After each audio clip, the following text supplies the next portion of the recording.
All right, well, thanks for joining me for a midweek episode of Nomad News. In this edition, we're going to talk about a hiker who was rescued nearly 2 weeks after disappearing in Zion National Park. Old Faithful may become less faithful in coming decades, heat tourism in Death Valley National Park, and national forest land closures in Colorado due to late season wildfires. Well, we're just meeting. My name is Robert Witham. I'm just a guy who's had a lifelong love affair with road trips and the open road. Never passed up a chance to go on a trip. These days I create videos, write books, make photographs, and publish a magazine all about the traveling lifestyle. Basically, I do these Nomad News videos to try to combine my background in journalism with my interest and experience living as a nomad and bring it together in content that's of interest to nomads.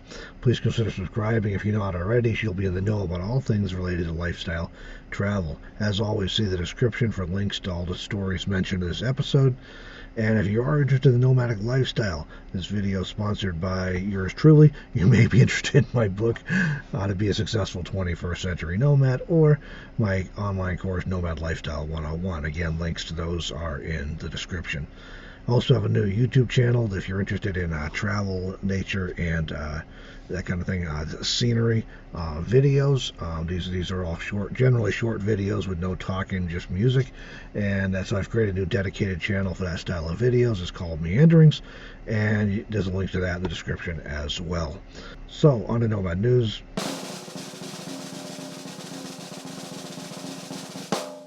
California woman Holly Courtier has been rescued nearly 2 weeks after disappearing in Zion National Park. The Courtier was visiting Utah and took a shuttle bus to the Grotto area to complete a day hike. Her family became concerned when they did not hear from her after she was supposed to be back from her outing. Rescuers had been searching for the woman, but had been unable to locate her within a 232 square mile national park. According to the Park Service, Zion features diverse terrain that includes high plateaus, a maze of narrow, deep sandstone canyons, and the Virgin River and its tributaries. The terrain also varies about 5,000 feet in elevation within the park. So in other words, there are a lot of places to lose a person in Zion National Park. According to Courtier's daughter, Calif, her mother had injured her head on a tree and become too weak and disoriented to make her way out or to seek help. Fortunately, she did end up near a water source, that being the Virgin River. Authorities finally located Courtier in a thickly vegetated area, as they described it, along the river after receiving a credible tip from some other hikers this past weekend. Courtier was brought out of the wilderness and transported to an area hospital where she was treated for dehydration and malnourishment. Now, accidents and misfortune happen to everyone, including experienced hikers like this woman. Apparently, their family described her as an experienced hiker, and the wilderness is unforgiving. So my thoughts here, it's always a good idea to let someone know where you're going and when you plan to return before heading out in the backcountry, just in case something does go wrong. They at least have an idea where to start looking for you. It's essential to bring more than enough food and water for any backcountry trip. I've seen some articles reporting that this woman didn't have much water, didn't have any food with her, so that could have made things a lot easier for her if she had more food and water. Presumably, being near the river allowed her to get some water to avoid dying of dehydration. The general rule, you're only going to go like 3 days maybe without water, so very important to have water, and more than you think you're going to need on the trip. But also essential to bring along some basic emergency supplies like a water filter and extra layers of clothing, just in case something does go wrong and you have to be out there longer than expected. An emergency locator beacon or other two-way GPS device may also mean the difference between life and death, so this is also worth considering if you spend time in remote areas. I'll have a link to one in the description that Debra and I use if you want to check that out. Certainly not the only one, but it is one that we have experience with, and it's worked reliably for us. Hey, Old Faithful, the Yellowstone National Park geyser known for its predictable eruptions, may eventually become dormant, according to new research. Old Faithful has erupted repeatedly and consistently for almost 800 years now. The time between eruptions has increased, however, from 60 to 65 minutes in the 1950s to 90 to 94 minutes today. Researchers have discovered more than 40 pieces of mineralized wood near Old Faithful that date back to, get this, 1233 to 1362 AD. That's a long time. This time period has been linked with severe multi-decadal regional droughts. That's a quote from the research. That's a mouthful.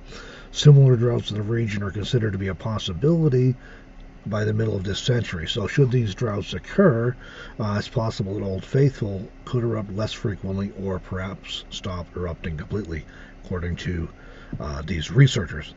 The takeaway: make plans to visit Yellowstone and see Old Faithful while it is still faithful. Death Valley National Park, meanwhile, we're coming out of the summer months now, but they're recording this year their 4th hottest summer on record. If you have any question about it's really hot there this summer, head over to Debra Dickinson's channel. She spent the summer just a handful of miles from Furnace Creek, which is, the hottest place on earth, repeated regularly. So I'll have a link in the description where you check out her channel, because she put some videos up about just how hot it was down there this summer. So 4th hottest summer on record, and this has amid a number of record-setting days. For many people, that would mean that's a really good reason to wait till winter to visit. I waited quite a while to go to Death Valley, and I finally went, I think, in February, and it was still fairly hot. Well, I mean, not like 130, but it was fairly hot still, for the middle of the winter. Some people, however, find that a heat wave in the hottest place on earth a good reason to visit now.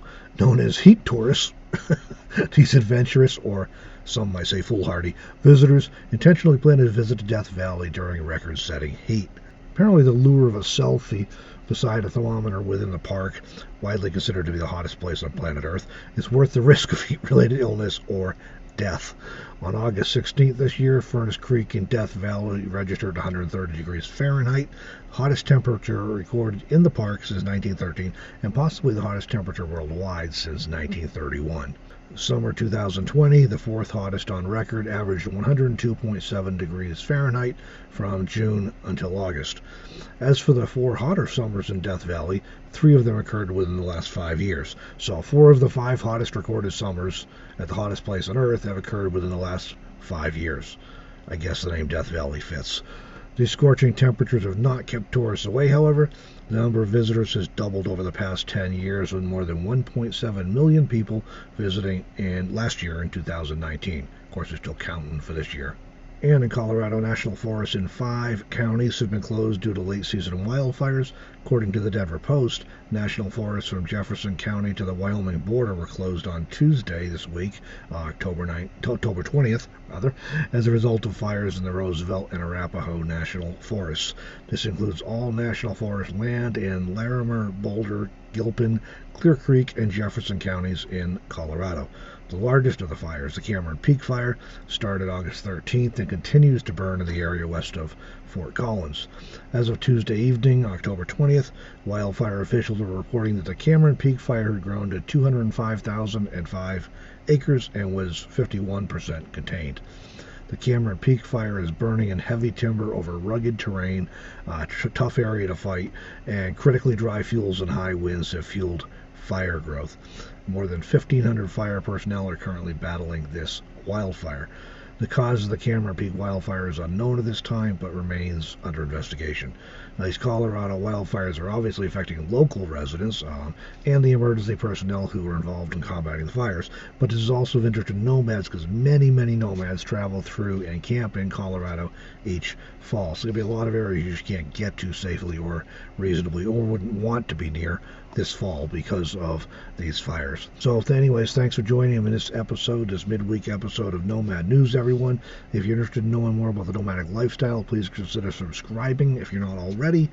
And as I mentioned earlier, you may be interested in my book, How to Be a Successful 21st Century Nomad, or my online course, Nomad Lifestyle 101. Links to both are in the description, and you can also visit my website at robertwitham.com to learn more. And hey, if you see any nomad news stories that you think might be of interest, that kind of align with the kind of topics I cover in these Nomad News episodes, you can email me those links at robert.witham@gmail.com. I use as many as I'm able to, and I always appreciate those shared links.